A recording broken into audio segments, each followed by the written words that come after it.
very much. To the high strange. Visit www.churchofmaborsradio.com. That's www.churchofmaborsradio.com. You wear the lizard skin, your mind can be a golden wing. Hi everyone, I'm psychic medium Christopher George, and along with my co-host Victor the Voice Furman, we are Second Sight NYC. Victor, who do we have as our guest this week? Chris, our guest this week is Scotty Roberts, author of The Secret History of the Reptilians, the pervasive presence of the serpent in human history. Tune in to The Mind Cemetery with your hosts, Chip and Nicole, every Monday night at 9 p.m. Eastern. Exclusively on the UFO Paranormal Radio Network. We delve into UFOs, abductions, ghosts, aliens, conspiracies, and cryptozoology. And how could you ever forget about those creepy topics you won't hear on your local news? This is where I would insert my obligatory skeptical statement. The Mind Cemetery, where the paranoia about the paranormal comes to rest. Follow us on Twitter and subscribe to us on Facebook. Also check us out on our website, mindcemetery.com, for show updates and the critically acclaimed Mind Cemetery blog. It's not critically acclaimed, but you should check it out anyway, mindcemetery.com. Hi everybody, this is Erica Getch. I hope to see you on Friday at 8 p.m. Pacific on the Galactic Connection, keeping you connected 1 hour at a time. For more information, please visit thegalacticconnection.com. You are listening to UPRN 107.9 New Orleans.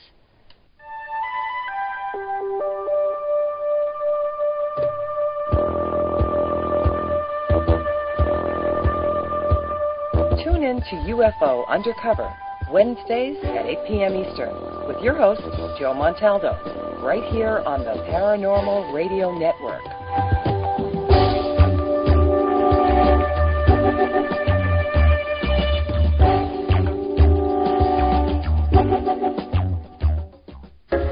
Hi, I'm Stephanie Benetti, and along with Joe Montaldo, we co-host a new show called News on the Flip Side. You can catch us every Saturday night, 8 p.m. Central, where we will be discussing current events and topics going on in the world today. We have opinions on everything. There's no topic that we won't discuss, and we'll go places that other shows wouldn't dare. False history gets made all day, every day. The truth of the new is never on the news, but you can catch it here, News on the Flip Side, only on the UFO Paranormal Radio Network. Welcome to the Mind Cemetery. This is where the paranoia about the paranormal comes to rest. As always, we will do our best every week to delve into the unexplained, weird, intriguing, and sometimes creepy topics you won't hear on your local news. I'm your host, Chip, and along with me is my co-host, Nicole. You can catch the Mind Cemetery every Monday night at 9 p.m. Eastern for 2 hours exclusively here on the UFO Paranormal Radio Network.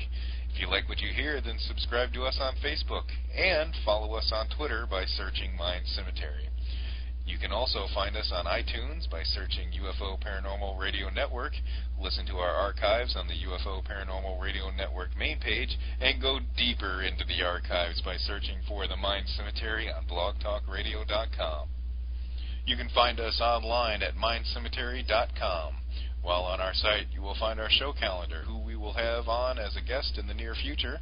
Check out the strange news feed, peruse our extensive archive of past shows in our archive blogs, track UFO activity via the Alien Stalker, and as always, be sure to check out the critically acclaimed, often imitated but never duplicated mindcemetery.com blog, where you can get information on upcoming shows, information on past shows, and plenty of interesting nuggets and tidbits that are blogged about throughout.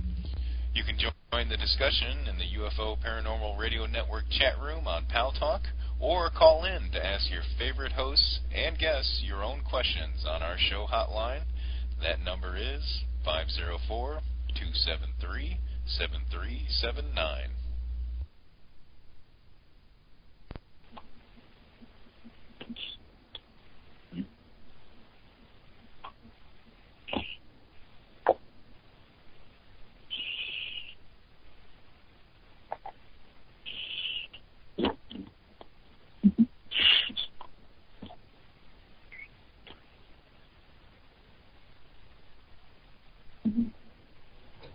thanks for joining us again. It helps a whole lot when I take the mute off the button, I guess. In radio, it works out like that. So, anyway, my brain's pretty much fried for the day. And we got the bad stuff out of the way early, I guess, hopefully. No, I'm solo again tonight. Nicole's watching the baby, and I did double kid duty today, so I'm pretty much spent. I was like, it's no problem. I watched them with ease, and then I took a nap. So, yeah. So tonight, actually, I thank everybody for coming to the Pal Talk chat room here for the UFO Paranormal Radio Network. If you're out there listening, go ahead and sign up for a free using the good stuff and jump in the conversation there with everyone else that listens consistently or inconsistently. Either way, jump in, say something. Tonight we will be talking about Bigfoot again.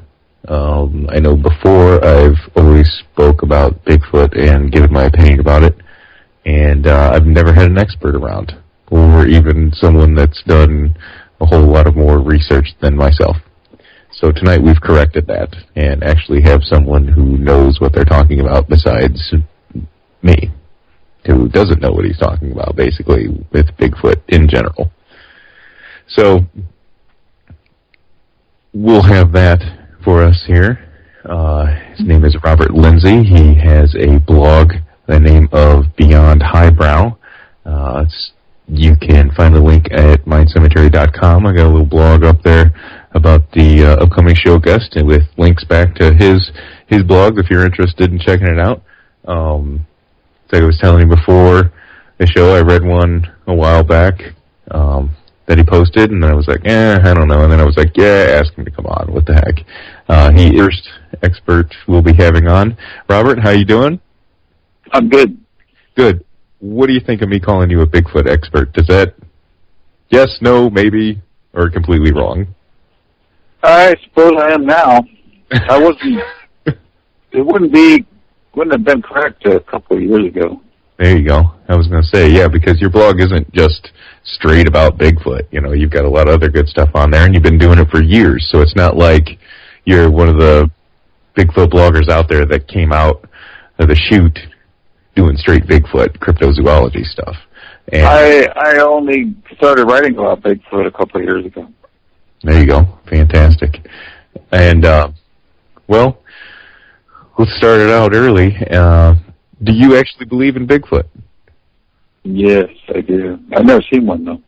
Yeah. Okay. Me neither. And that's a good point that you brought up about the never even seeing one, because I understand people that don't believe things that they haven't seen, but your opinion changes quickly when you see those things, and understandably, and it's hard to for a lot of people out there, you know. I've seen UFOs, I've seen paranormal activity, you know, ghosts, or whatever you want to call them. I'll call them a ghost. I've seen all that kind of stuff, and that's why I'm in, you know, on that kind of stuff. But when it comes to Bigfoot, I'm out, you know. I just, like I was explaining earlier, you know, trying to let you know, I'm not in the Bigfoot believing camp yet, you know, and until it starts throwing rocks at me or something like that, or excuse my, you know, or runs across the highway. But in North Carolina here a while back, there was a guy that was talking about he ran into Bigfoot, and he was a big fat guy, like in a black shirt, and I'm sure you could see the YouTube stuff, and he was talking about how he shoot him away with a stick and all this stuff. I just thought it was hysterical watching this guy talking about shooting off Bigfoot. It's like, really? You need to get the hell away from that thing if it's real, you know? How do you not just pee your pants, basically? Yeah, most people get really scared when they see them, actually. People do or don't? I'm sorry. They get a really intense fear reaction. There you go. You're kind of pixelated, right? Sorry. It may be physiological. The Bigfoots, there's a theory that the Bigfoots manipulate the electromagnetic field, or they use ESP, or so they use something called infrasound, and this is what causes this fear reaction. That's interesting. I never heard about. That's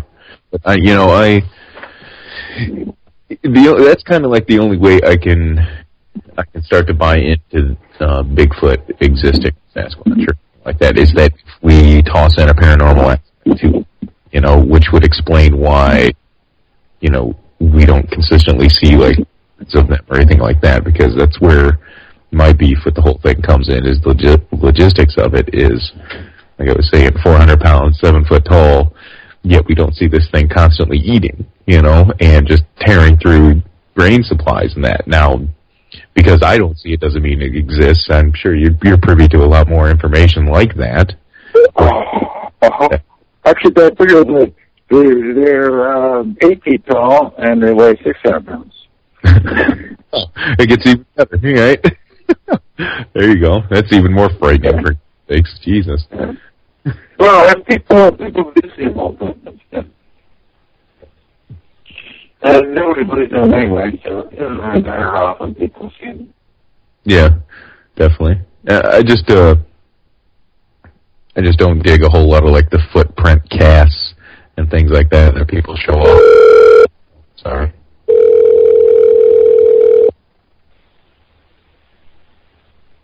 Okay. Calling. Hello? Yes, hello, Robert. Hello. Looks like we recalled, I guess. Oh, okay. Yeah, it was a little pixelated on the sound there, but that's okay. Sorry about that. Okay. Yeah.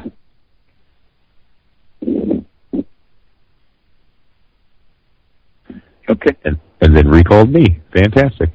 There we go. So just a little sound quality issue we're fixing there on the fly. Happens all the time. Oh, okay. Okay. Yeah.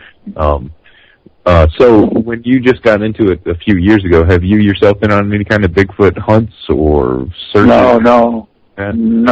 Not really. We went up and investigated this one incident called the Sierra Kills. Yes. Here in Nevada. We just went up there to see if we could find the place where it happened. Okay. We were about 25 miles off from where it was. So you never, like, when you went up there, have any smajor contact or anything like that on site or anything?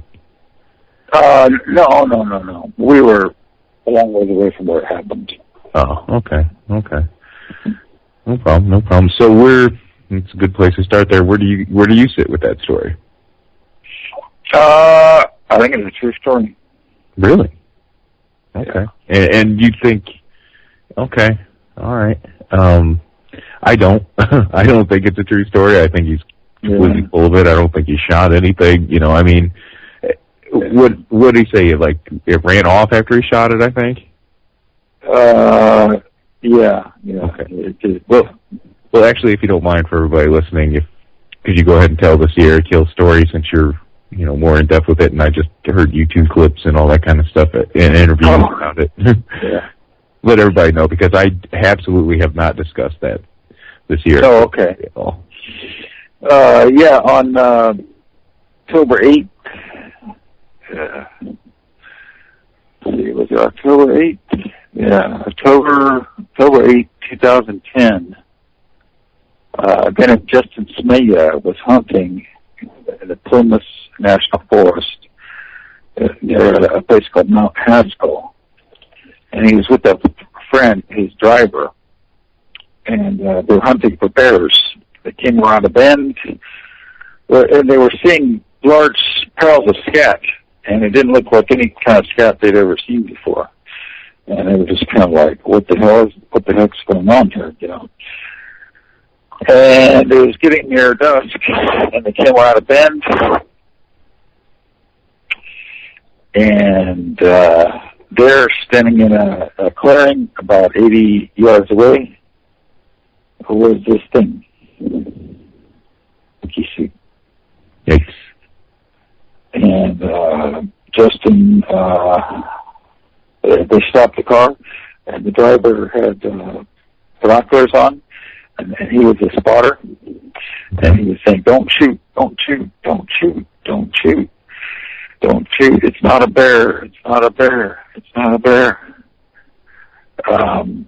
And he kept saying that over and over. And Justin, at first he thought it was a bear, like standing up on two legs or something, and then he thought it was a man in a monkey suit.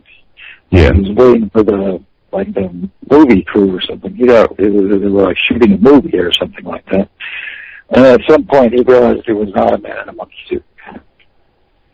And the thing was waving its arms in the air. And then it started to turn around to run away, and he shot through the chest. Good. Did they ever say what caliber rifle he shot him with? .30-06. Classic, yeah. It's a classic deer hunting rifle, yeah. Yeah, bear hunting, actually. Oh, there you go. And it started to take off running away, and it fell down, and then it picked itself up, and then it ran some more. It fell down again, and ran down out of sight and crashed away into the brush. And then, after a while, they heard a great big, huge crash. And they went looking for it. So, well, first, then they were like, what the hell did I shoot anyway? You know, they had no idea what they shot. But Justin sort of thought he had shot a Bigfoot. Although he'd never believed in them before. He never believed in Bigfoot. He thought it was nonsense. Bigfoot, what the hell is that? That's crazy. You know? Yeah. But then they shot one. You started to think maybe they were real. And then they went looking for it. And then things got really weird. Two smaller things came running out of the brush. Sometimes on all fours, sometimes on twos. They're about 4 feet tall, 60 to 80 pounds. And they look like monkeys or apes or something. And these are like baby Bigfoots. And they were running back and forth, and they were like communicating to each other, and they talk. They're talking. They talk like deaf talk. It's like deaf people talking. The way yeah. You know what? It's a funny story, funny thing that you mentioned. I'll jump in real quick. I'm sorry, but I work in probation, and there's a couple deaf individuals on for domestic violence, right? And one of the DV officers was talking to me about it, about how when they come in and they talk, the guy was like, "Hey, this dude," you know, of course I'm in the South here in Raleigh, right? And I'm from up north, from Chicago, so I got to deal with a lot of, rednecks down here. He's like, he's down here yelling at all that, talking Chewbacca-nese. And I was like, what the hell did you just say? But that's funny that you said that Bigfoot was talking, it sounded like a deaf person's speech, and then here he made that reference not too long ago. It's funny. It's weird. It's crazy. Go ahead. Have you heard them talk? Yeah. Oh, yeah. It's weird. It is weird. Yeah. It's definitely distinct. That's for sure. Yeah, and they were sort of using hand signals too, and they appeared to be talking, communicating, like, where's the adult? Where's the adult? Is it over here? Is it over there? Did you look over there? Just look over there. And they come around and communicate back and forth, and then they take off and they're looking again. And this went on for like 10 or 15 minutes. And at some point, I'm not really sure what happened, but they got to a point where the small one, one of the small ones was up on a ledge, a rock ledge up above them. And, his story is he thought it was threatening him, but I don't really agree with that story. Sure. At any rate, he just shot it. The smaller one? Yeah, he shot one of the smaller ones. They shot it to take it home. Okay. Proof that these things existed. Okay. And then he fell on it right next to his feet, and he picked it up and he held it in his arms, and it died in his arms. Wow. Yeah. And he looked into its eyes, and it looked like a little black kid, looked like a human being. And the driver was completely freaked out. He was completely upset. And he was really angry. And, Dan, you had a bunch of shooting on one of these things. That's the last one of these things you're ever shooting. Blah, blah, blah, blah, blah. And they argued and fought. And for some reason, they got really freaked out. And they just left it. They buried it under some bushes, and they said, "We're coming back later." Yeah, we're out of here. The whole incident had just completely freaked them out so much that they just took off. So all the way back to Sacramento, chain smoking cigarettes, and neither of them said a word the whole way back. And then the story is that he wasn't able to go back there for some time, for about a month. And he went back there a month later, and there was 3 feet of snow on the ground, and he searched the area, and they searched all day long, and they couldn't find anything. And finally, under 3 feet of snow, his dog found a little piece of flesh they thought might be a Bigfoot. However, there's another story that they actually recovered both the bodies. Okay. And which is denied, which they deny. Okay. When did the story about recovering both bodies come out? After? Before? You know Bobo? Have you heard of Bobo? Yeah. Bigfoot? Oh, yeah. He seems to be saying something like that. Oh, it was Bobo that was spreading that around. Yeah, but he denies that now. Ah, okay. I know some who heard him say that. Okay. Is he on record somewhere, like audio, saying that kind of stuff? No, not really. But if you watch his, you seen his interview with the wrestling guy? Who's the wrestling guy? The guy that does the wrestling show?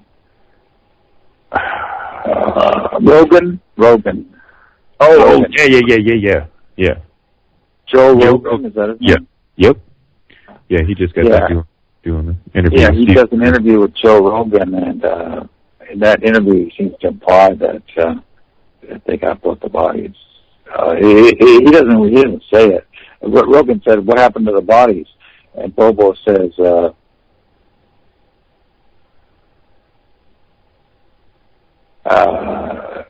he said, "Did they just leave him there or what?"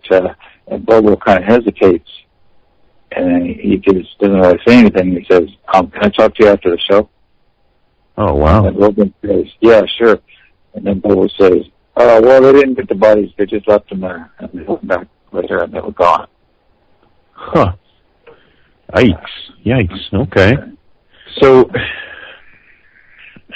wow. No one knows where those bodies are, if they even exist or anything. And they'll probably never turn up at this point, probably. So it's kind of a moot point, Okay.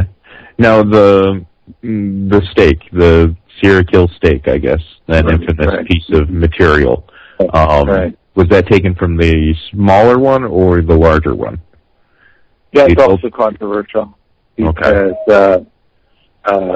Justin says, well, they don't really know. They don't have any idea. They don't have the faintest idea. Okay. But the implication is it's from the big one, but I don't know how they would know that. Exactly. Especially I think it wasn't found in the spot where they buried the little one, though. Okay. Where they stacked the little one. They thought it was from the big one. But the DNA... Yeah, okay. The DNA lady, she claimed over the phone that she got 2 steaks, one from the little one and one from the big one. And everybody denies that now. But she's on record saying that. Okay. Yeah. And she denies that. Oh, go ahead. We think they just buried all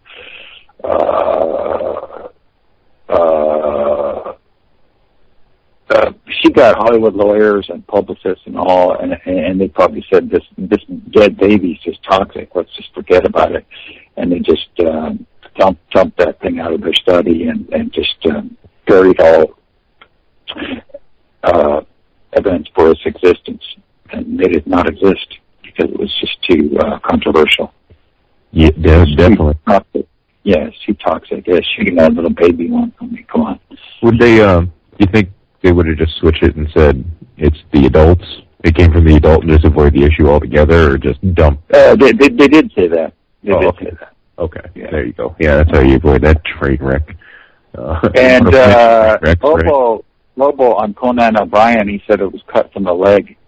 He said it was cut from the leg of the big one. Well, there's no way he would have known that unless somebody sliced it off the leg. Yeah, exactly. There's no way Melba could have looked at there's no way the DNA lady could have looked at the piece and known it came off of a leg. So I don't really believe this body recovery story. I believe somebody cut it off the leg of the big one. I don't know. Okay. Yeah, because Justin was on record telling one of his friends that he and the driver had 16 pounds stashed away in freezers. So, and he denies that too. You know. And now he denies that. Yeah. See, that's my problem with Smaja and the whole.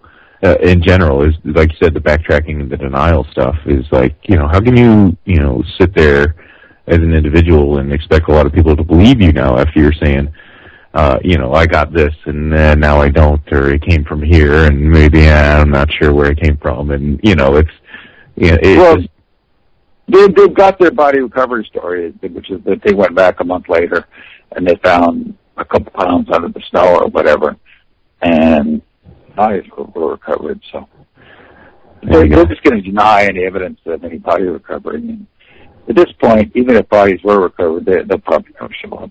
I don't think. Especially now that there's another body. Yeah, exactly. It's getting deeper, so to speak, for them, it'll probably show up in China. It'll probably show up in China and sold some Chinese guy for $3 million or something. There you go. He'll grind it in some powder, use it in some medicine. Maybe not, It's certainly correct. Who knows? They'll dump them in the ocean or something. I just have no idea. Give them the old Osama treatment. We thought they were hiding them to protect Justin. They were afraid to Justin going to jail for homicide, for shooting these things. That's a great point that you bring up about the shooting.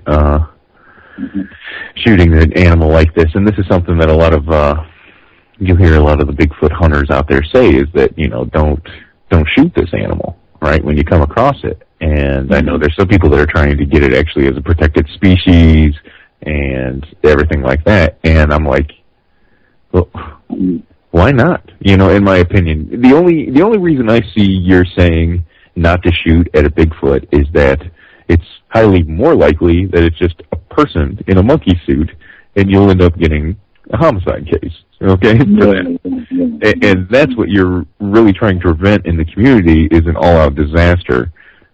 PR-wise. Homicide. And if that's the case, fine. But I mean, don't pawn it off as if. Well, I don't know. I think a lot of them pawn it off as if it's a living, breathing, intelligent being, that should be classified with, human rights, basically. And that's where I draw the line. I'm like, you can't sit here and give this thing citizenship and human rights and all that kind of thing. No. I don't think people have right to shoot them. No, I think they're a prehistoric man. Oh, there you go. Mm-hmm. Possible. Are those things like Java Man and Neanderthal and all that sort of thing? Yeah. Well, they never went extinct. There you go. They're still here, and these are the ones that survived. They're the ultimate survivors. And if you go back 50,000 years or so, there were like 4 or 5 other hominids running around sharing this planet with us. They're all gone now. We've probably genocided them out, Yeah, exactly. These are like the only things left, and they're like partly indestructible. I've never seen them. Yes. Exactly. There you go. But have you seen the Sierra? I'm sorry. What'd you say? The last survivors just out of wars and hominins. There you go.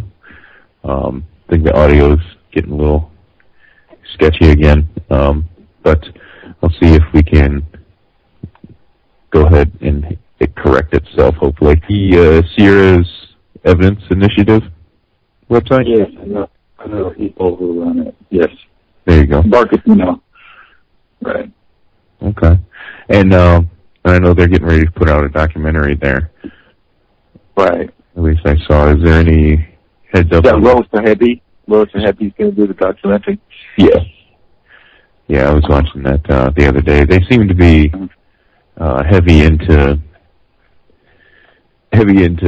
Justin's story and into discrediting Melba Ketchum, and I want to know where you stand with Melba, actually. What's your opinion on her and her work? Because you said... I think it's probably good.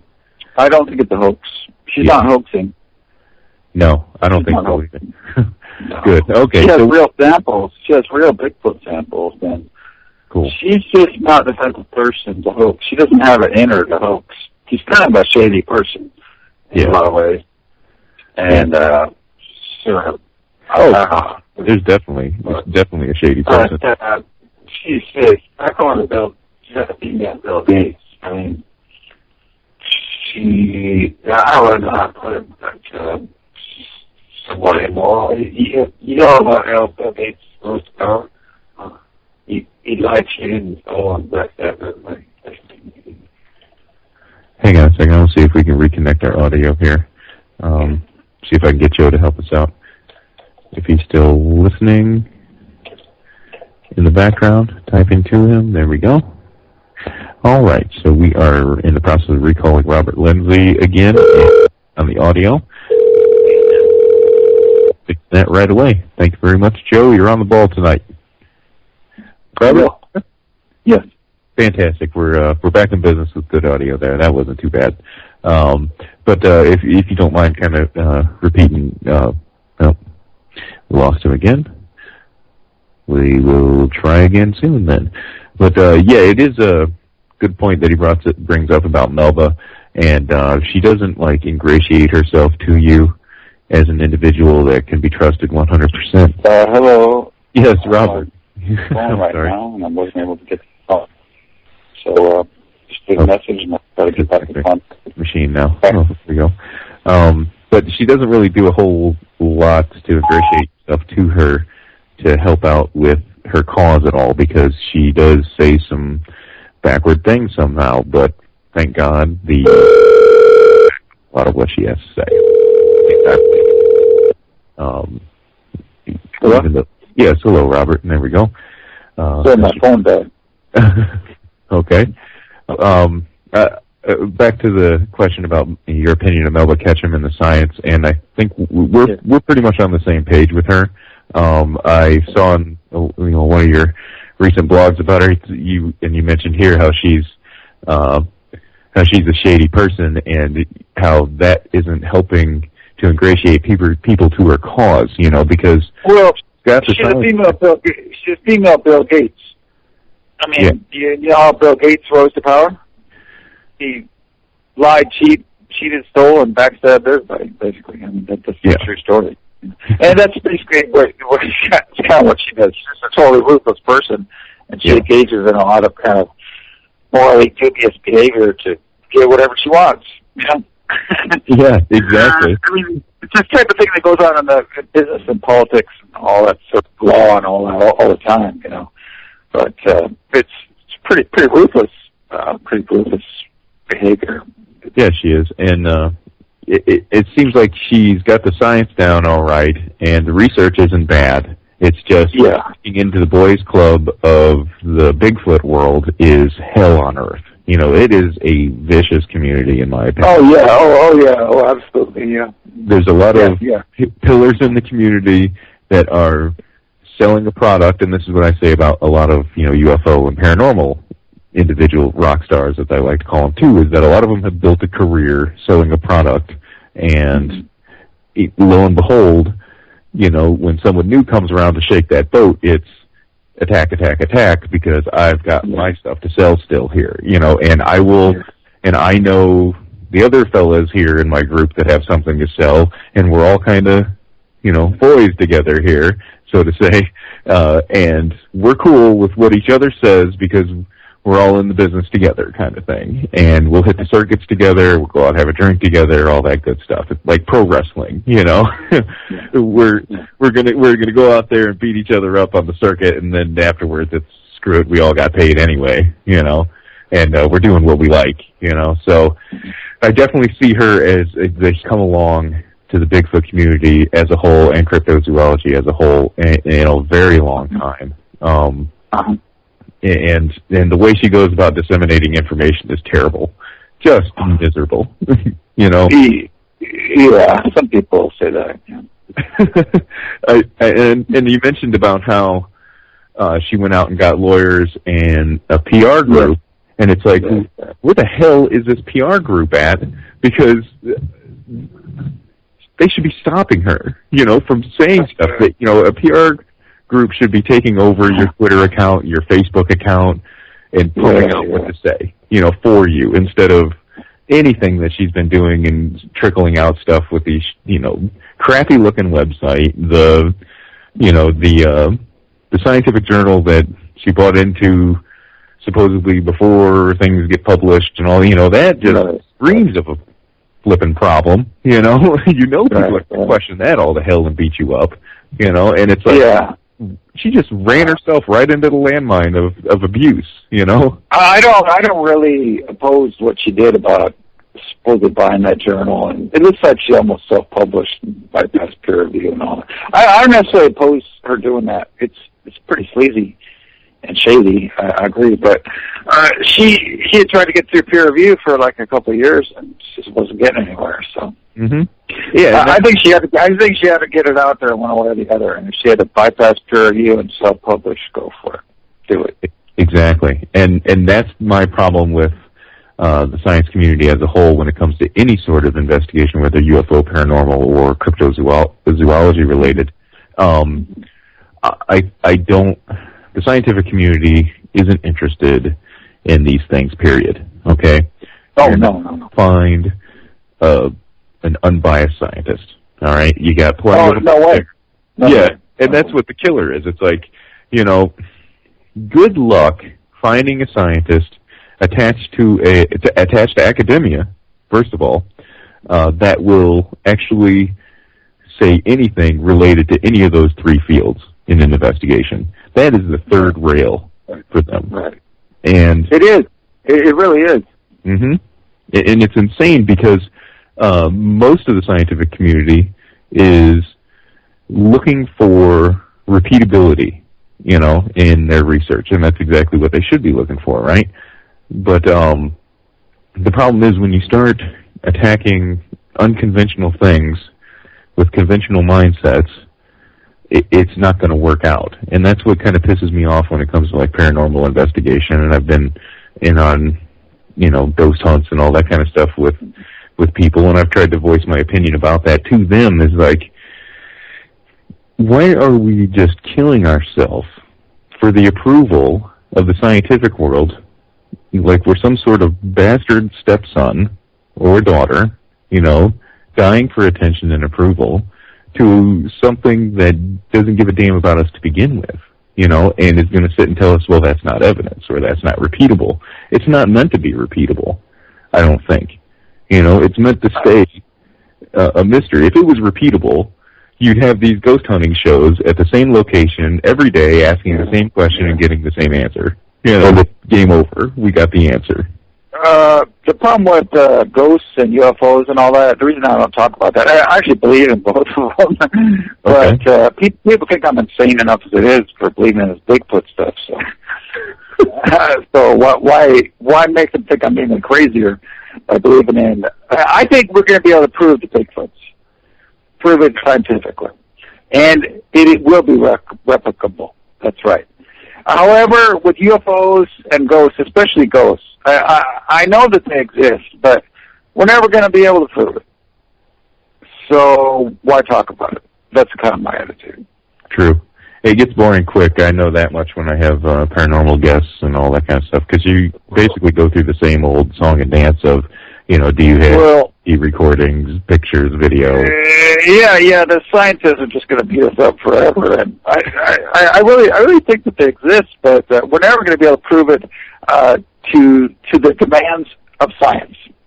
The way the scientists set it up, the way that we have to prove these damn ghosts and the UFOs and all that exist, we're never going to be able to do it until a UFO crash lands on the or something, White House lawn or something. If that ever happens, we might be able to prove it unless the government whisks it away, which they'll probably do. Yeah, exactly. Yeah, that's for sure. We think the government covers up this Bigfoot stuff, too. We think they've been covering that up. Yes, thank you very much for mentioning that aspect of this whole thing, because I don't know if you know who Andy Colvin is, but he does a lot of Mothman work. And he's big into, and I had him on recently, not too long ago, he's big into, government spooks, basically. People out there just throwing mud constantly that had prior, government jobs or military experience, and now are out here on the circuits, various circuits, muddying the waters, set up with their own kind of product to sell, and making things difficult on everybody, and making the communities as a whole a laughing stock, and keeping them on the Friday night news instead of the Monday, Tuesday night, keeping it on the dump side, and then keeping them playing the Ghostbusters theme song when they talk about your story, that kind of old hack nonsense.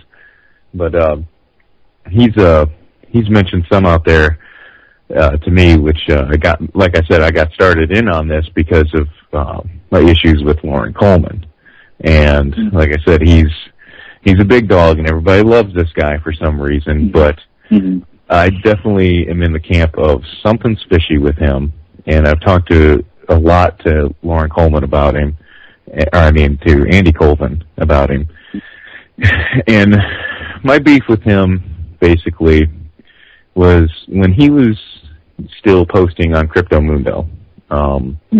He posted on there about the Aurora, Colorado shootings, the Batman shootings, and was linking back to his Twilight Language blog on there.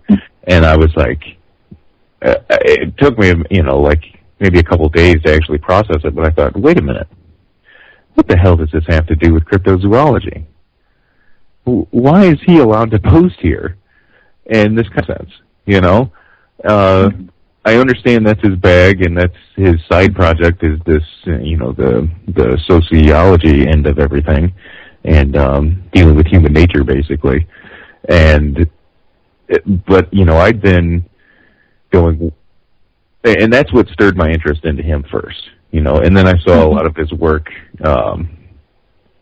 about Melba Ketchum, right? And now I'm like, okay, now the puzzle's starting to fit with this guy. Really jumping on her about the whole part where she said, that Bigfoot was an angel or a Nephilim or something like that. Yeah, which crushed her again. Another PR nightmare for Melba. It's like, holy Jesus, and that's if you get a PR firm that'll help you. If she has one right now, fire it. Get a new one. Do yourself a favor. You don't think much of Mr. Coleman, huh? No, none whatsoever, man. I think he's a world-class piece of trash. Anybody that's going to exploit that kind of shooting on a crypto site just to get people to go back and him to link everything back to his Twilight Language and all that kind of stuff, I don't dig it, And then on top of it, get indignant that I even question him as to why he's posting non-crypto related stuff on a crypto site, and then hasn't responded to that question whatsoever, other than to say, well, I've addressed that in the past. And I said, okay, well, where did you address that in the past? Where's the link to that? Again, crickets, haven't heard anything. So, He's a highly egotistical fellow. He has a huge ego. Yep. Yes. And he's a huge ego, and he's a pretty self-involved type of guy, self-promoter, that sort of thing. Yes, thank you. Very, very much into his own horn repeatedly. Right. And you know, I think he gets off on hearing the world's foremost cryptozoologists and stuff like that. You know. Yeah. And I hit him. I hit him over the head with, well, when was the last time you were actually in the field? Damn it! You know, you know, what are you talking about? Half your books are nothing but nonsense from the last 20 years that you just filed in one book again and again and again. You know, he went to, you know, he torched Andy Coleman for the Mothman stuff, saying Mothman's paranormal, when he's busy trying to sell him as a bird man or an owl man or some garbage. You know, it's with him, it can't be paranormal. Nothing can be paranormal. It's all flesh and blood. You know? Oh, okay. Because the paranormal aspect of it kills his flesh and blood aspect that he's busy, and I characterize his cryptozoology museum as a museum of props, basically. You know? And I mean, to me, he's just kind of selling all these monsters. The monsters. He's gone around the world and talks about every monster story that anyone's ever dreamed up. And he writes them up in these kind of sensationalistic books as if they're actually real. And he's just kind of mining this monsters thing. And I don't know why he's doing it, entertainment value or whatever. He sort of acts like it's really true. I don't think that's a particularly scientific point of view. It's almost like he's sort of pandering or something. He's saying that all these monsters really exist, and I don't think there's a whole lot of evidence that a lot of them even exist at all, really. You know, None. You know, and so that's kind of what he's doing. But a lot of people want to believe in all these monsters. So he's kind of playing into that. But if he was more scientific, he would say they don't even exist or something. That would like blow his whole shtick, I guess. You know. So exactly. He's like a circus barker or something. That's a great way to characterize him. Well, you know, he's selling some sort of entertainment or something. I suppose you could see it as entertainment. I suppose. Yeah. Well, I dug into him too. I hit him on so many levels, man. When I did a bunch of blogs on mindcemetery.com. Well, I don't know if you'd probably laugh at them, but you know, I call them blogs, but they're basically just, you know, I'm throwing information out there and with links to places and stuff like that. It's definitely not to your caliber, you know. So I did one where he addresses me, but he won't address me by name. Of course, he plays that game, you know. I got his attention hard over there at Crypto Mundo right before he quit posting there, and it was about his last two visits on Coast to Coast he was on ago. He came out and he was talking about Melba, right? And then I was like, listen, pal, you know, you're out here basically bashing her, saying no science, no data. You're calling what she's doing not scientific, and you're saying that she has no data. So, you know, and then after the publication of her paper? No, this was before the publication. Oh yeah, I know.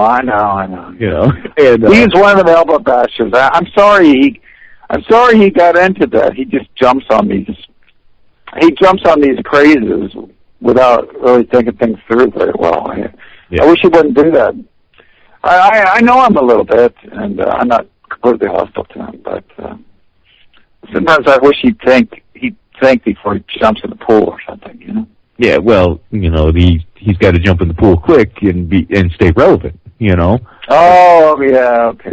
And keep his name out there, and, hey, I'm the forefront, I got to have an opinion on this. And then when I told him, look, you were out there bashing Melba and the work she did, he's like, well, I didn't bash anybody. I would say, really, what do you call what you were saying then? You know, and I like to characterize people like him, you know, with the ego and with the blogs and everything as wordsmiths. Yeah, you know, I would say that's not really journalism, though, if he's just trying to keep his name out there and stuff. I have a bachelor's degree in journalism. Then he's not really doing real journalism. If he was doing real journalism, he'd be it's a search for the truth. Exactly. And not just keep the name out there or whatever. That's like something else. PR or whatever. That's PR. Yeah. Yeah. Entertainment. Entertainment. Definitely. That was something that Andy Colvin was saying, is that, like, when he got into it with him, he'd had problems with his websites and stuff like that, and he was, like, really afraid of him, and I was like, because he's calling him, this government spook and all this stuff, and when I was doing shows on him earlier in this year, like, in January, I was like, screw him. He's nobody, he's a joke, he's just busy puffing his chest and talking loud and trying to big talk you. And for his ego and all that kind of stuff. I'm like, I'm not afraid of the clown.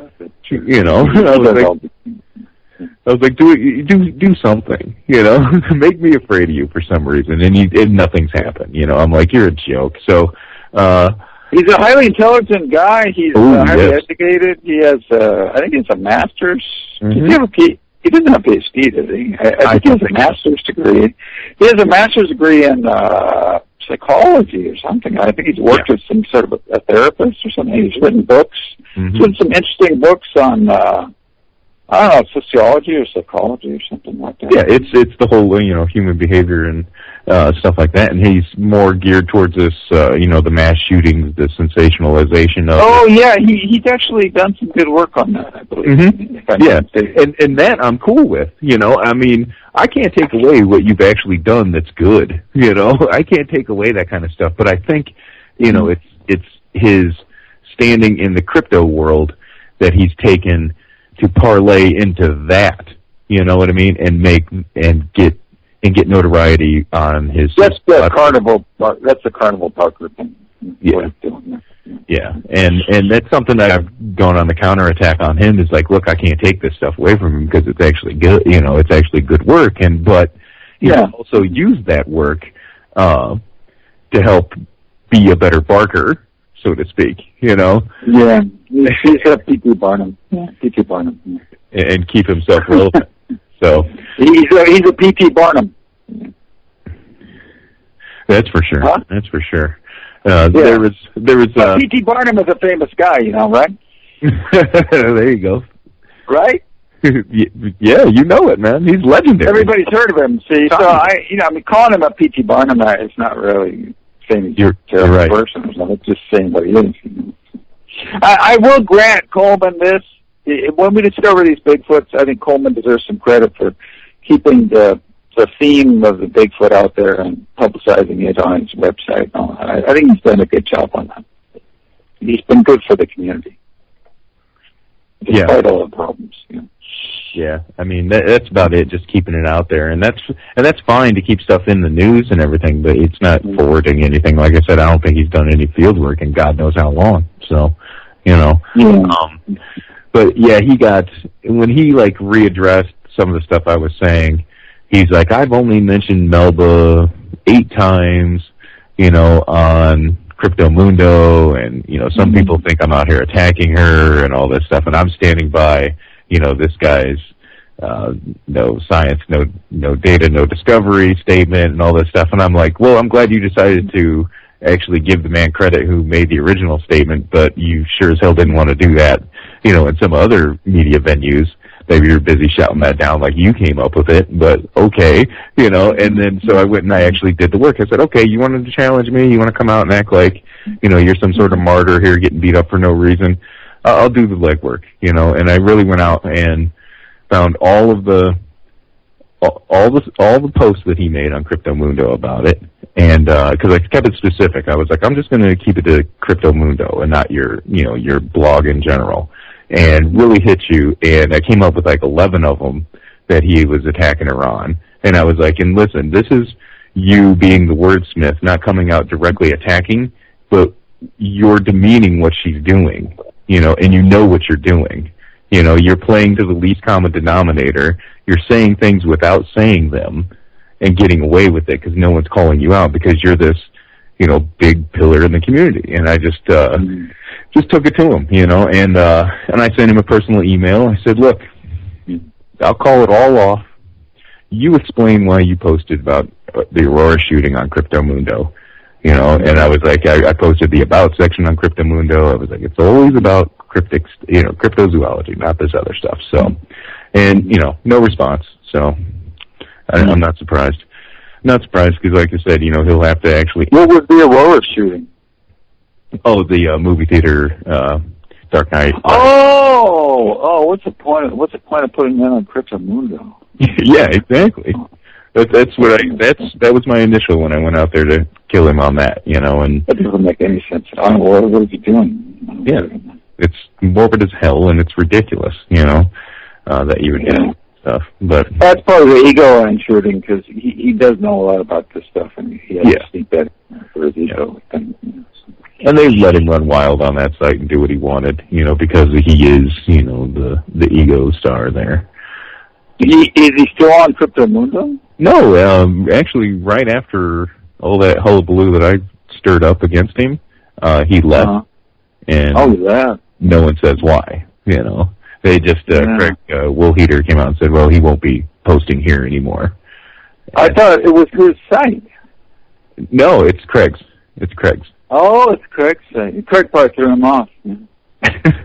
Yeah, probably, and so I must have made a halfway decent point. You know, I was kind of happy in one aspect, and then, you know, disappointed in the other. I never really got an answer out of the man himself, you know. But, you know, and the other end of it is, you know, I'm not out here to destroy you or keep you. I'm here to get a simple answer. You know, explain your actions, your statements, your posts, whatever, you know. It's that simple. You know, you're a smart guy. You can do that, you know, and it just didn't happen. So, Craig Woolheater is a pretty good guy. Yep, pretty good. Yeah, it seems like. I mean, he keeps it topical. He keeps the site, you know, on target. You know, which is what it needs to be done. You know, with most of those sites, you got to keep them under control. You know, I know Nick Redfern posts there a lot. I know Guy Edwards posts there a lot. So we are at the top of the hour here. Robert, and we are going to end up taking our break. If Joe's hanging around listening, to probably about 8-10 minutes, somewhere in that ballpark, then. And then we'll wrap up our last hour here with Robert Lindsay, the author of Beyond Highbrow blog. Well, it's not all about Bigfoot, that's for sure. You like that title? I do like Beyond Highbrow, actually. I do. I was like, oh man, love it. I love it. It's a thinking man's title right there. I definitely want to get into talking about the Erickson project here with you soon, and the Wookiee mask that we have up there, your latest one, and the supporters and the detractors from that, and we'll.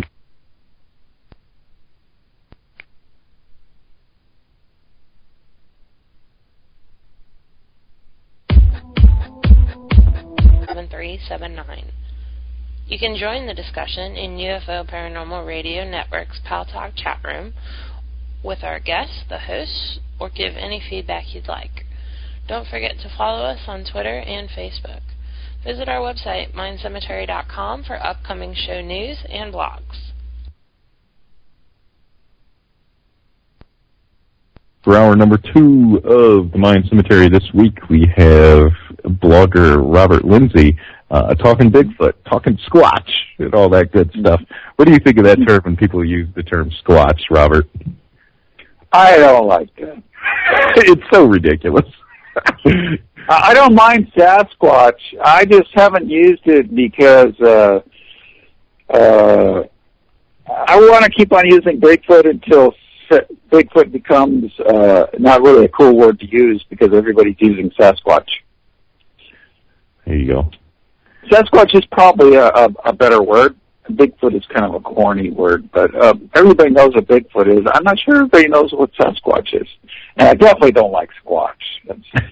Going squatching and all that kind of nonsense. Yeah. Still in your big trucker hat, you know.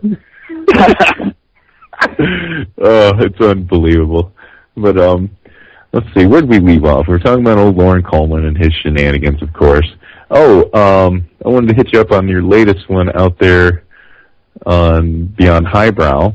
latest blog about Bigfoot that you had was something that me and a lot of other people out there would call the Wookiee mask, basically. So go ahead and talk about this latest, greatest uproar, if you will, for lack of a better word. Bill Munns released photographs of what he claims are stills from the Erickson Project. And the Erickson Project shot those at Crittenden, Kentucky, probably in 2005, something like that. And there are about 4 or 5 videos. I believe they're mostly shot by the owners of the property. And one of those videos they thought might have been faked. The first one the owners gave them, they thought it might have been faked. And they gave it around to a lot of experts. And the experts kind of thought it was faked too. And that was the one they gave to Munns. And Munns thought it was a Wookiee mask. And that was the one that they decided not to use. It was rejected footage. And there were 4 or 5 other videos subsequently that they did not think were faked.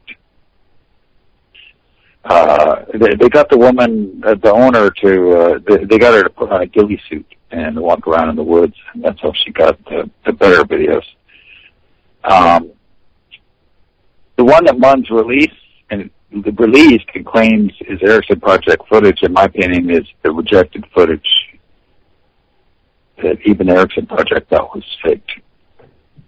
So like the all black one that they're calling Matilda. Yeah, there's better footage of Matilda out there, supposedly, I believe. And did they actually release like video footage, or was it just still frames? It's video. Okay, I don't think I've ever seen it. I haven't seen it though. Oh, okay. My friends have seen it. A friend of mine saw it, and he said it'll knock your socks out. It'll blow you away, man. Is it the video that Melba had of the sleeping Sasquatch? That's a good one, but there's another one where she's walking towards the end. It's close up, high definition footage of her face. Wow. And her upper body. And it's all moving, articulating like flesh. Yeah, I guess it's like 14 seconds, I think, something like that. Yeah. Wow.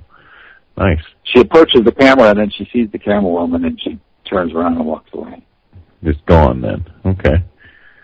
There you go. When she walks away, she looks exactly like Patty in the Patterson footage. The Patterson Gimlet footage there? The infamous footage? Good. Nice. I have some other information about what down at that site, too, and unfortunately I can't release it. And it's convinced me that what happened there is real. At the Munns, Kentucky site? No, at the Crittenden site, Crittenden, Kentucky. That was one of the properties that Erickson bought there. It was a situation site. Yeah. It had a guy named Dennis Fold there, and a woman named Dr. Lila Hodge-Cheek. She's a PhD biologist from Yale. She has a PhD in biology from Yale. Okay.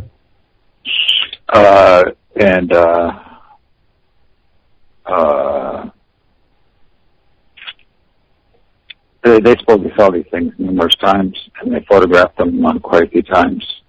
And they had quite a few opportunities to kill the things too. They even discussed killing them or tranquilizing them, because they supposedly had a lot of opportunities to do that, and they decided not to. But Full and Hodge-Cheek are not hoaxing, and they're not lying.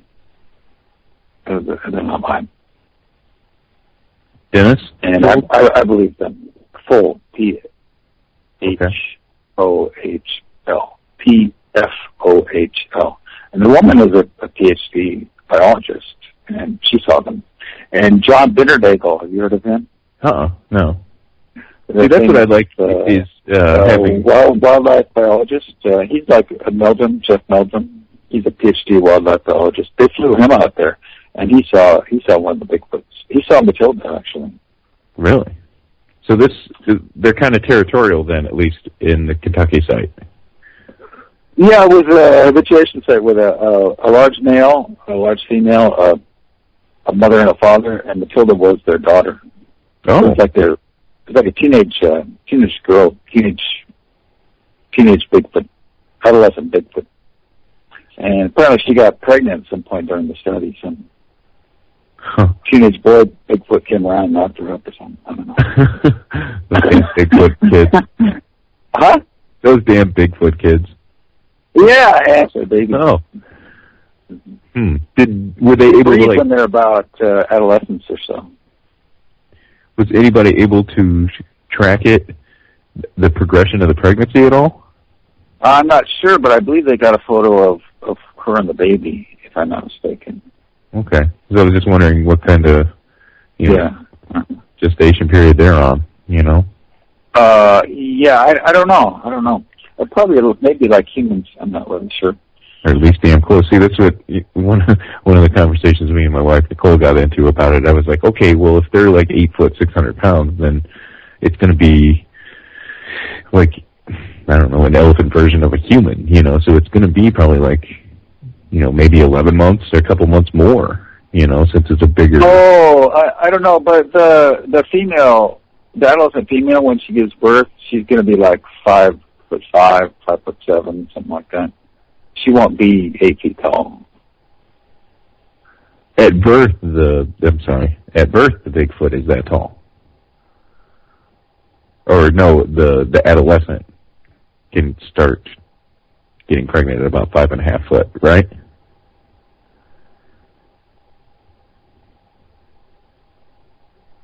Hello? We lost Robert here again. There we go. We're calling him back. And I will ask him that question when he comes back. Hello. Yes, there we go. What is that, about the fourth time? Oh, no. There we go. Classic voicemail again. But, calling again.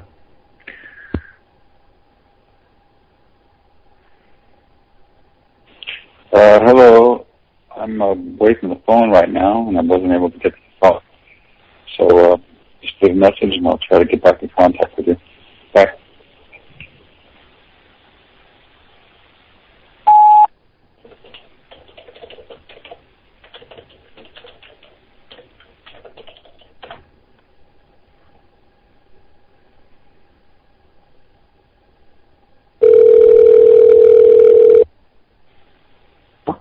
Yes, hello, Robert. Thank you. My cell phone keeps dying. I'm sorry. It's okay. No problem. We get back pretty quickly, and that's always good for live radio, right?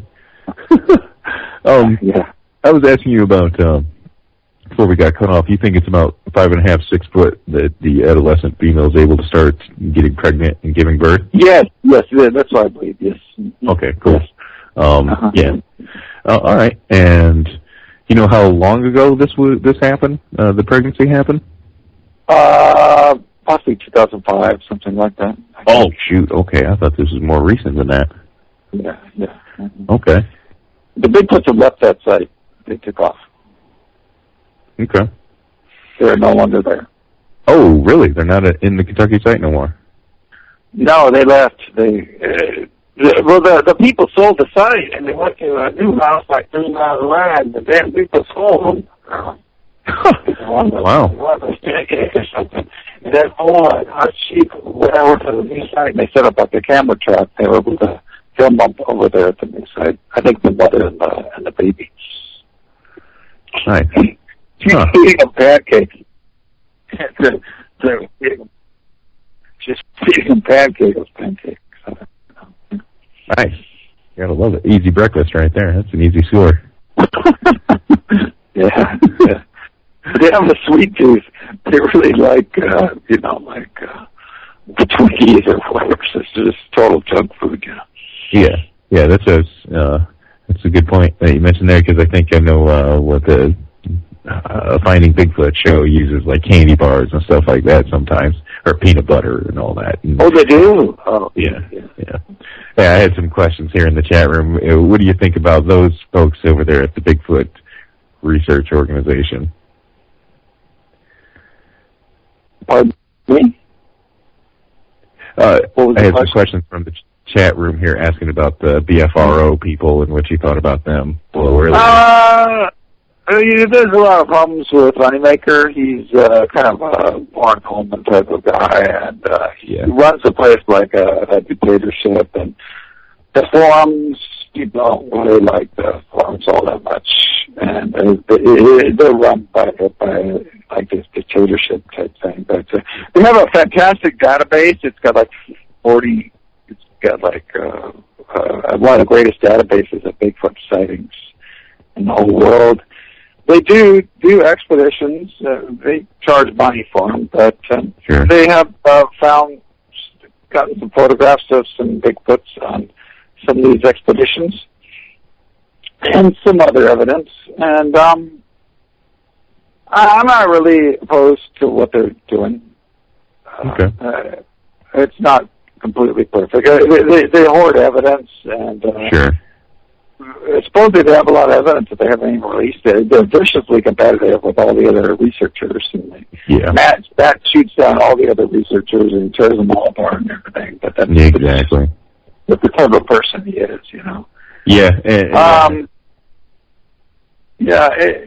I wouldn't want to be involved with them. But there's people who are involved with them. There's people who have joined up with them, and not everybody who's a member of that group has much to do with Matt. You know, he's just kind of in the background or whatever. He's just the guy who founded it. You know, there are a lot of really good researchers who have affiliated themselves with that group.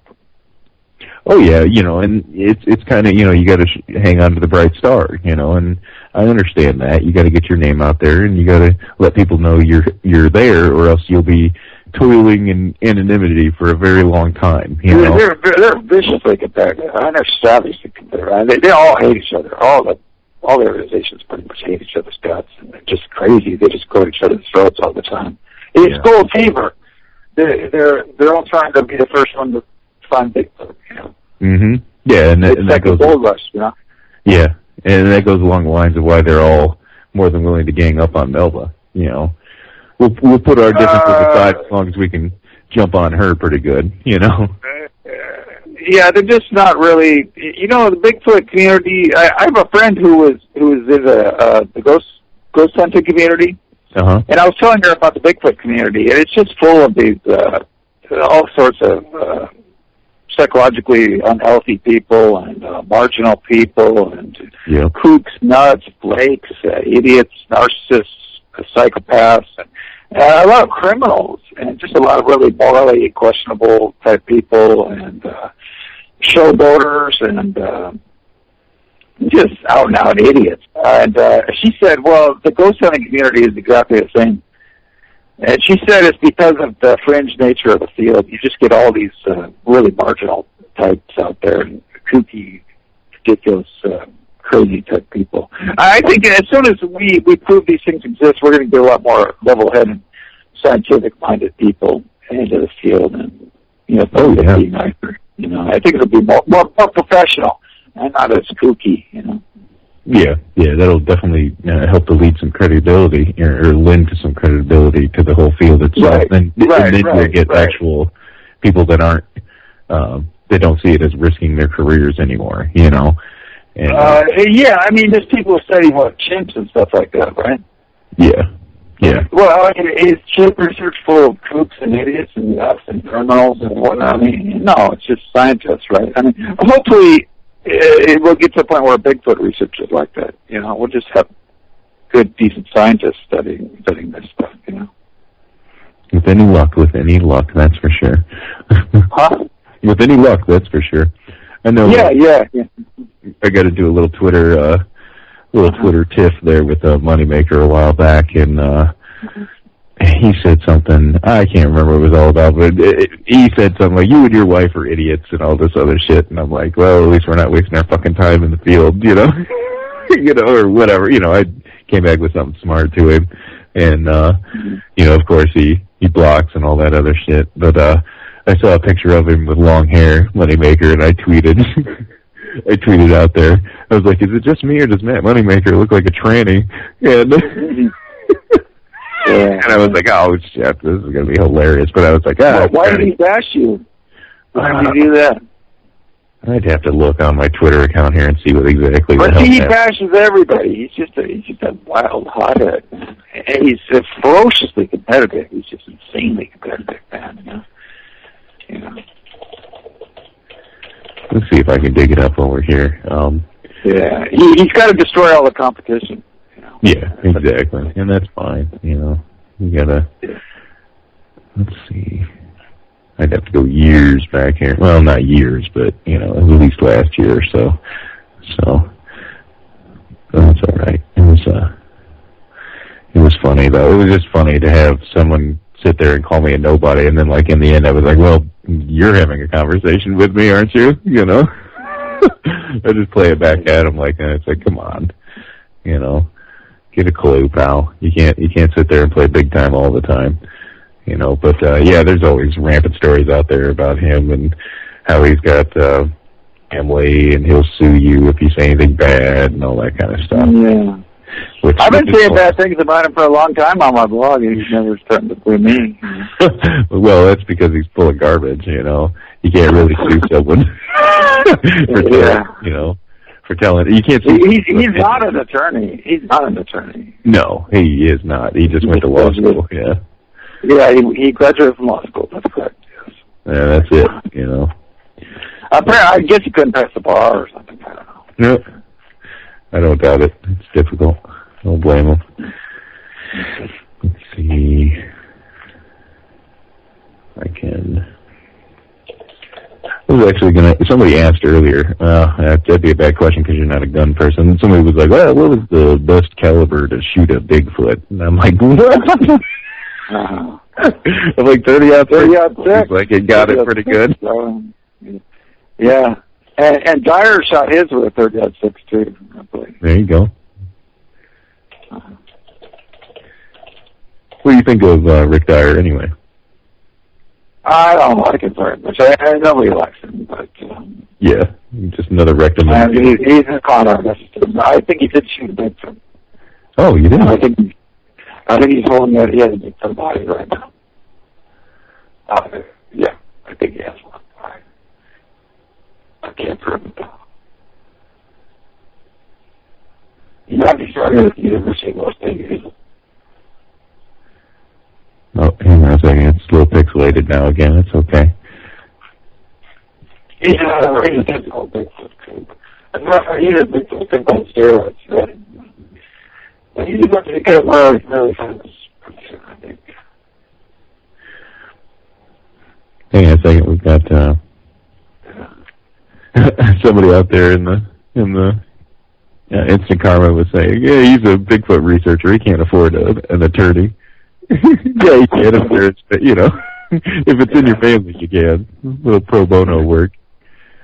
Yeah, that's right. Yeah. There you go. And Massey recently, as a matter of fact. You know. He just what? He just took on bankruptcy, as a matter of fact. So the guy's broke, you know. Oh, nice. Yeah. I don't know why he's broke. I don't get it, really. Well, yeah, exactly, because like you said, they run the BFRO hunts, you know, the group hunts, it's like $250 a ticket for, a weekend to hang out with these guys, and they do like 15, 20 people, and it's like, you just made a nice $5,000 right there. What the hell's your problem? I don't get it. I don't know. You're probably serving up hot dogs and s'mores, you know. I don't know where all the money went. I don't know. Yeah, there's rumors about where the money went, you know. Yeah, that's true, yeah. It would make sense, you know. Right, yeah. It went quickly, you know. Yeah. There's a lot of conflict on that show, too. They don't like Matt. I mean, nobody likes Matt, basically. Yeah, well, okay, you know, it's hard to, you know, it's another one of the Cliff doesn't like Matt. Bobo doesn't. I think, did Bobo quit? Is he still on the show? I don't know. I haven't watched it. Oh, yeah. I gave up on it. I think he's threatening to quit or something. But. Nice. I know he's over there on the Sierra site that they're putting together. I know there was like a little clip of Bobo in a kitchen, I think, holding up some casts of some footprints. You know, but yeah, there's a place here in North Carolina Forest that they did an investigation at, and I'd consider going out there to do that kind of stuff, but I just don't. I don't know. I'm just not into it that much to the Bigfoot aspect of it. I'm busy hoping that the DNA study is going to put it to rest right there and be the proof. Maybe it will. Maybe. Yeah. And this body definitely will. Tyler's body will for sure. Justin's body? Tyler's body. Rick's body. Okay. Right. There you go. Assuming the feds don't steal it or whatever. The men in blacks don't steal it. Oh, what? Rick Dyer? The man in blacks, right? Don't they get involved in the UFO stuff too? Yeah. Rick Dyer saying that the men in black took his body? No, I said, assuming the men in blacks don't steal Dyer's Bigfoot. Oh, okay. I was like, holy shit, this is getting good now. I was like, that story's getting good. Hilarious. So do you get a lot of requests to go on radio to talk Bigfoot or no? Internet radio. Yeah, sometimes. Yeah. Not real radio, though. This is the first time I'm on real radio. So the real deal out of New Orleans there. Yeah, so now I'm getting famous. There you go. Now we're on track. Yeah, there's a few hundred people listening right now, so we can pretty much do what we want. No. It's like that says, I bet we're good. Just give me the women and the money, that's all I want. Exactly. That keeps it simple right there. That keeps it simple. But yeah, I got into a little back and forth on the forums there at the Sierra Initiative with them.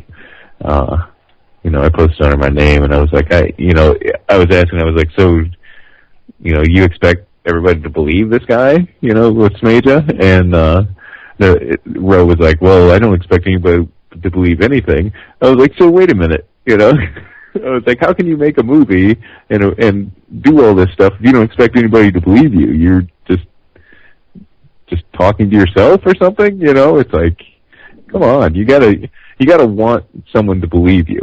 You know what I mean? You gotta be able to pass information along that helps convince people, especially in a movie or something like that. And I was like, well, then what kind of documentary are you going to have? Is it, what happens now with a documentary in this kind of thing if you're not really looking for people to believe you? Is it a mockumentary? Is it, what exactly are you doing? And I got, he was, they had some people jump on me. This one guy, I don't know who Jeff Rolson is, and he's, calling me a Ketchum camper that's a proxy for her. I'm like, that woman won't even talk to me, for God's sake, so I don't know what you're freaking talking about, But, and now they have no evidence that Justin ever shot at anything, really. If that sample's coming back bare, as they claim. Yeah, I know they said it was coming back salted and bare, and then their whole thing is what, or no, it was Melva that said if you go have that tested at a lab, it's going to come back bare or something like that. I don't understand that. How's she calling the shot, right? That makes yet another PR. I don't get that. I don't get it. I don't think she's hoaxing, though. I just don't believe it. Yeah. She doesn't have it in her. Do you think that's just like her own attack on other individuals? Because she used to say, or at least in her first interview with George Knapp on Coast to Coast, that there were people out there that she was supposed to do a movie deal with, and they took a lot of her information and ran type thing. So I'm wondering, are these the people that did that? Are these the people that are documentary, the same ones she's talking about? And she always goes out there saying, those people doing documentary, they took her information and ran or something. I'm sorry, that was all Facebook. She said that? Yeah, on Coast to Coast with George Knapp, yeah. Said that they were people she was aligned with to do a movie with, and that she backed out of it because they wanted all the profits. And then this pops up where their documentary these guys pop up now. Oh. And start talking about a documentary, and then they're hard attacking her, for her statements about that'll test bear, about how to destroy samples, with bleach and all that kind of stuff. Yeah. So I'm just putting 2 and 2 together in the background, Yeah. Mm-hmm. She's already working with documentary people. Yeah. Yeah, she moved on to some other people, and I think she, registered a title or something like that? She's working with National Geographic. I know that for a fact. She won't admit it. Oh, there you go. That's true. That's a fact. So it is coming out, Well, at least working with them a while back, anyway. Nice. Absolutely. When she was on the first time with George Knapp, I actually got on there, and I kind of got on her about why she's not naming names. I'm like, if all these people are out here screwing you, like you're saying, in a nutshell, here, I'll do the hard work for you. They're screwing you, you're saying, because God forbid you ever said that, right? And, and she's like, I was like, I don't understand why you're not naming names, not for the sake of getting back at them, but so other people in the community know who the good or bad guys are and see the dirty laundry, before they get involved with these individuals and get balls deep into it and then figure out that they made a mistake, And she's like, well, I just like to take the high ground and all this stuff. I was like, come on, you're getting butchered out here. You got to do something. And then my other question was with George, and I actually said to George Knapp, because I know he's buddies with Robert Bigelow, right? And I don't know if you know who Robert Bigelow is. No, I don't know. Okay, this joker has to do with the Skinwalker Ranch and Fast Space. Oh, yeah, that's right. Yeah. Space stations and stuff like that, right? I was George. I was like, so she's having a hard time finding scientists to peer review this stuff, right? Your buddy with Robert Bigelow, who loves all things alien, and loves sucking up information, and pretty much destroyed MUFON from the inside out. I steal a lot of that data. Why don't you put her in touch with some of these Bigelow scientists? And I was like, I'll take your answer off the air, and he's like, well, Chip, who's to say she hasn't been in touch with some of these people? And I was like, oh, wow. I was like, interesting. So, if you're going to get into some scientists that get into weird things, I would think you need to knock on Robert Bigelow's door. Even though I know he's a bastard.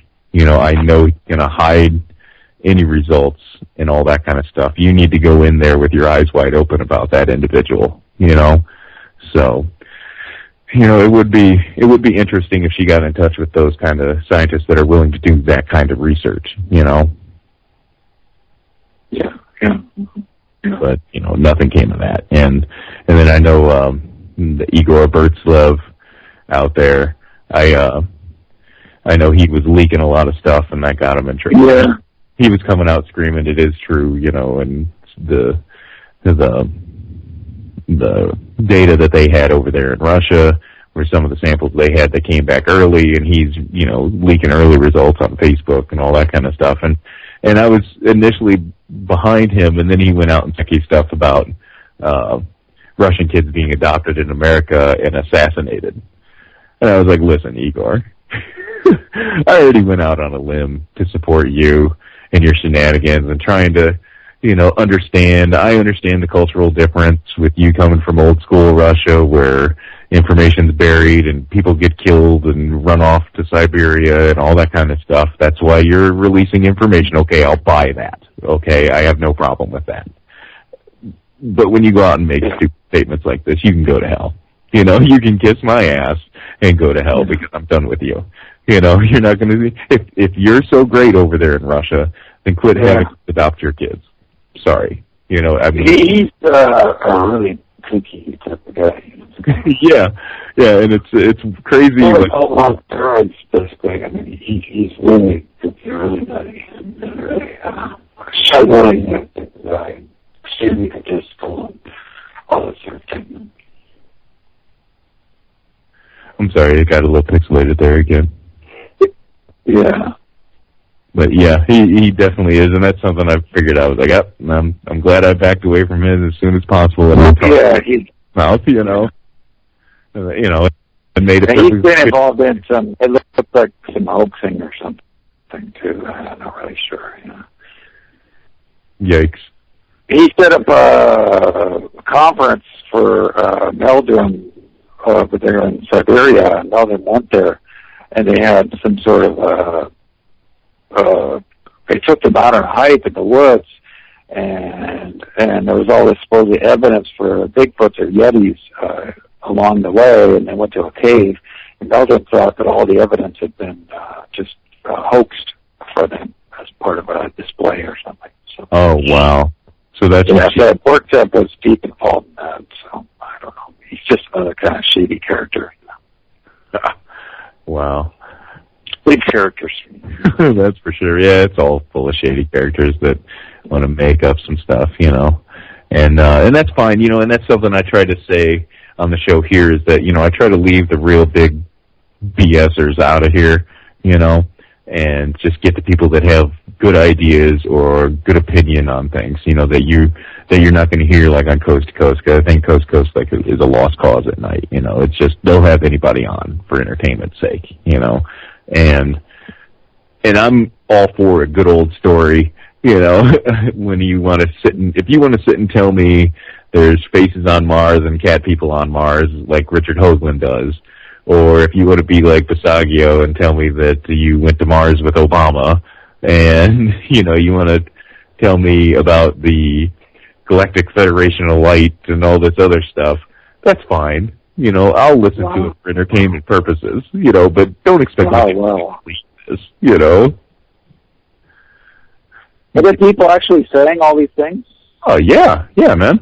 You never knew Andrew Pisagino talked about going to a Mars jump room with President Obama, and Hoagland is one of the biggest frauds in the world, in my opinion, that's out there.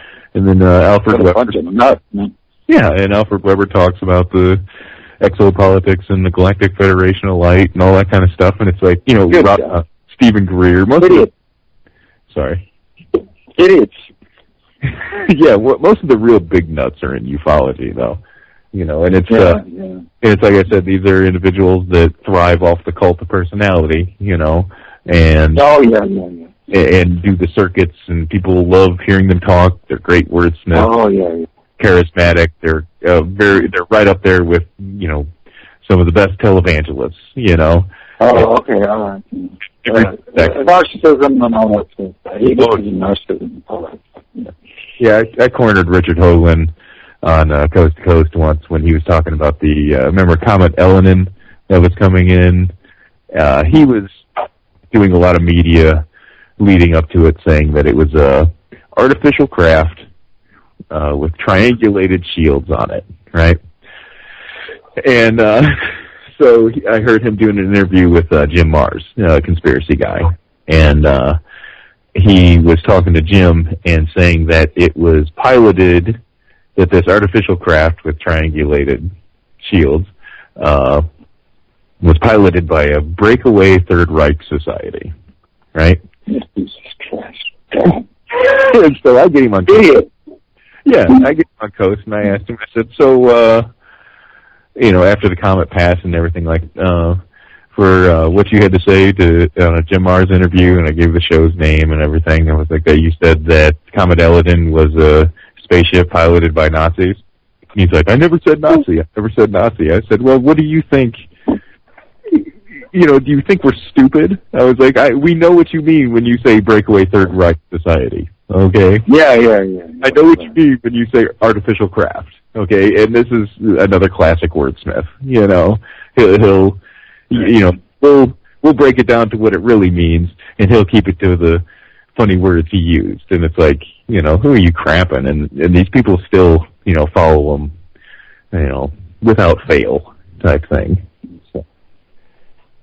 So it's always classic running into these individuals out here and cornering them in their own bullshit, basically. That's fun to me, I think, in doing the show.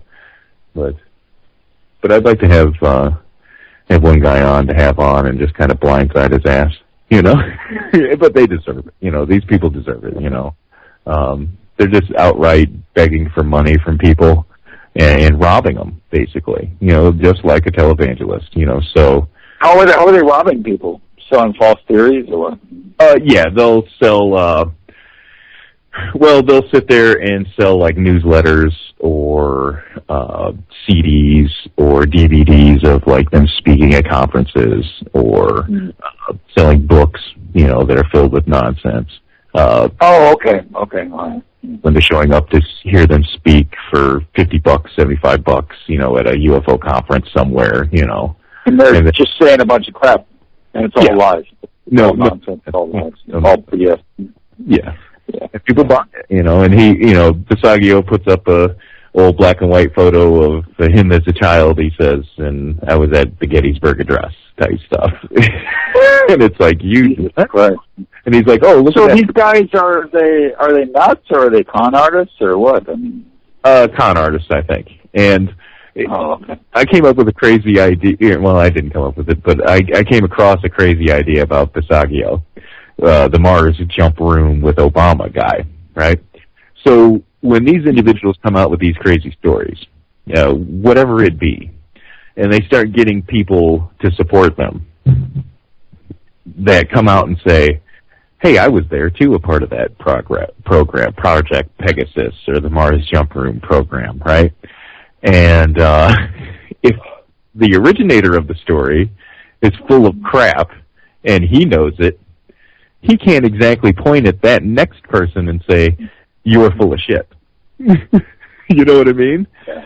So now we work together in our bullshittery, as I like to call it, and keep selling the story. And then slowly but surely other people will come out and say, yeah, I did it too. And, that's where Laura Eisenhower comes in, and that's where, there's another, the Stillings guy comes in, and now all of a sudden it's gaining traction, and it's under the guise that Bisagio puts out there saying, see, this is my proof. These people are my proof. Well, they're all, batshit crazy, and the fact that you can't call them out for their BS will call you out for your BS makes it all hilarious, and I love it. I think it's just classic when that snowball runs out of control, basically, Yeah.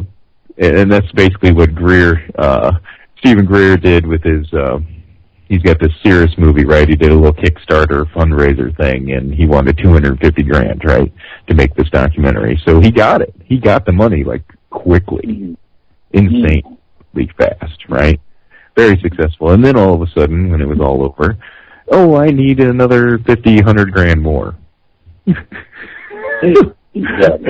Yeah. So, and there's the big scam, and you donate $100 to me, I'll get you a free copy of a DVD, or your name in the credits, or something stupid, And now people think they're a part of like UFO history or something like that, and so that's someone I'd love to have on, that's for sure, and see what he has to say, because I'd really love to have him on, actually, and just beat him right in the teeth with a lot of good questions, because he was on with Joe Rogan, we were saying Bobo with Rogan, and Rogan gave him a pass on a few things, and I was like, wow, I don't expect that out of Joe at all, I like his talk. Who is this guy? Is this the guy, the Third Reich guy or something? No, the Third Reich guy is Richard C. Hoagland.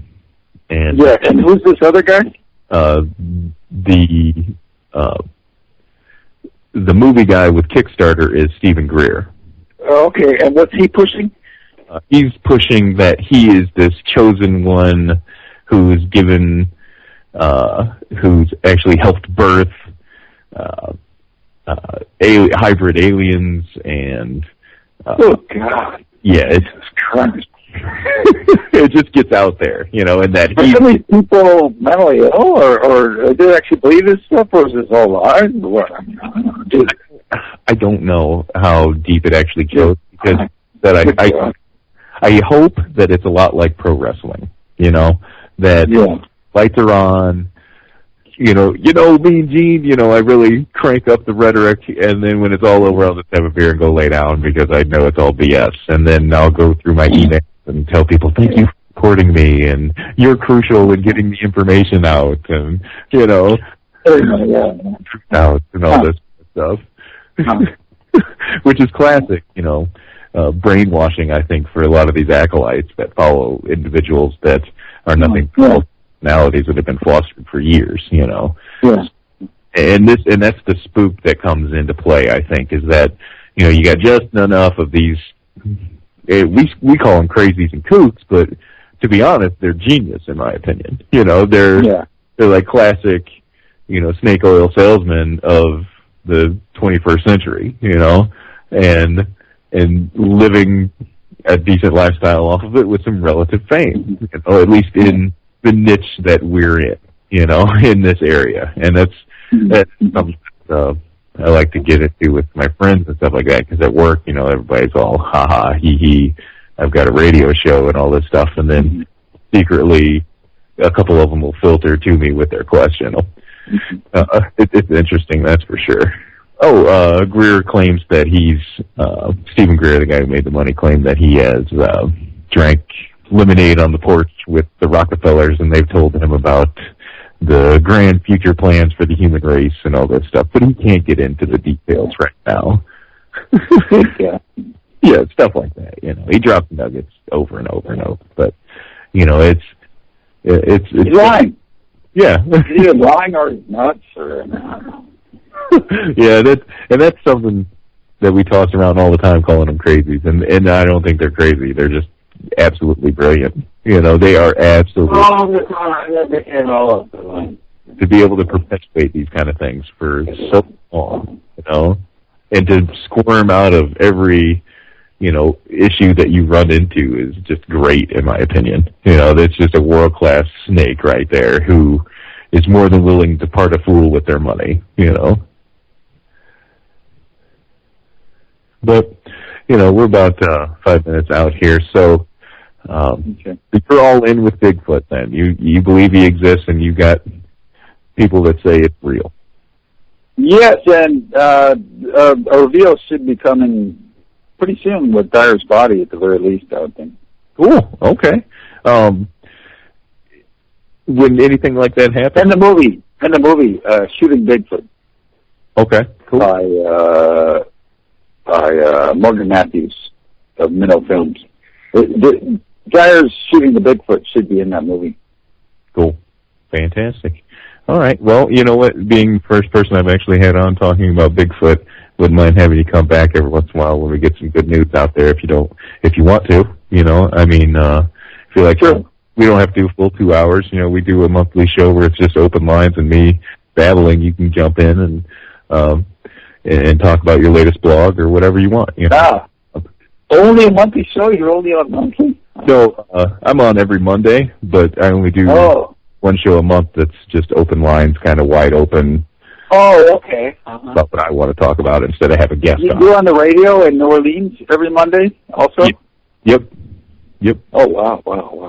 Yeah, I do it all from home, though. The old office here. Got a little, okay. Right. So what's hilarious is I have a mic that's called the Yeti mic.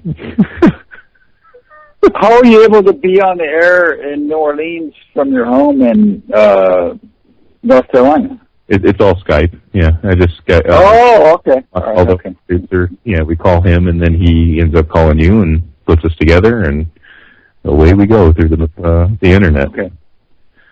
So yeah, I'll keep checking your blog there, the Beyond Highbrow. Okay. We will. We'll definitely be in touch if I catch something cool on there, something I'd like to talk about. I'm sure there'll be plenty. It is an interesting community with interesting people. Okay. Bye. All right, man. Have a good night. Thank you. Bye. All right, folks. That is Robert Lindsay, the writer and the brains behind Beyond Highbrow. It's not a primary Bigfoot blog, but he's getting a lot of attention with doing a lot of stories on Bigfoot and the people trying to release a lot of information, either audio, video, scientific, DNA, and all the rock stars there within he discusses. So it's definitely a good blog. The first time I read it, I took it wrong, and I had to read some more of his blogs, and I was like, all right, now I'm in. Now I like the guy. And, yeah, it's definitely something that you should check out, and I'll have links to everything. robertlindsay.wordpress.com. Just Google Beyond Highbrow, Robert Lindsay. We'll have links to everything on this post-show blog, of course. Maybe a couple days. You guys know how bad I am about blogging. I think last week I didn't put one out until Friday, but that doesn't matter because we got enough good listeners here that'll click the archives without me telling you to. You're not like trained monkeys out there, or trained Bigfoots. Bigfoots, he says. It's plural. It's the multiples. The multiples. All right, that's all we have for this week. Next week we have, let me see, show calendar, Rita Louise. Yes, we were supposed to have Rita on. We had to reschedule because of baby, and so she is the host of Just Energy Radio. She'll be stopping in and talk about her work and her books. She has authored about dark angels, healing, and being a medical intuitive. You can check her out at justenergyradio.com. She does have her own show and loves talking about the topic, and we will love talking to her for 2 hours next week. So, have a good night, everybody. Thanks for turning out in the chat room on Pal Talk. Check out mindcemetery.com. Check out Mind Cemetery on Facebook. Like us. It's really quick and easy. And on Twitter, follow us on Twitter. I don't beat you over the head with a lot of tweets during the week, but Monday I let you know who we're having coming on the show. So do those things, would you? Jump on the bandwagon and ride it till it crashes into the mountain. So that's us for tonight. Have a good night, and see you next week. Take us away, Joe. Joe, you were really on top of it this week. I'll give you that.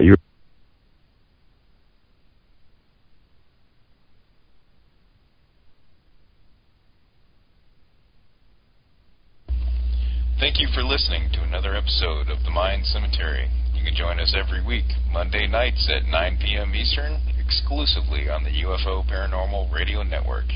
If you're not able to catch our show live tonight, you can always download us on iTunes and listen to all our archives on the UFO Paranormal Radio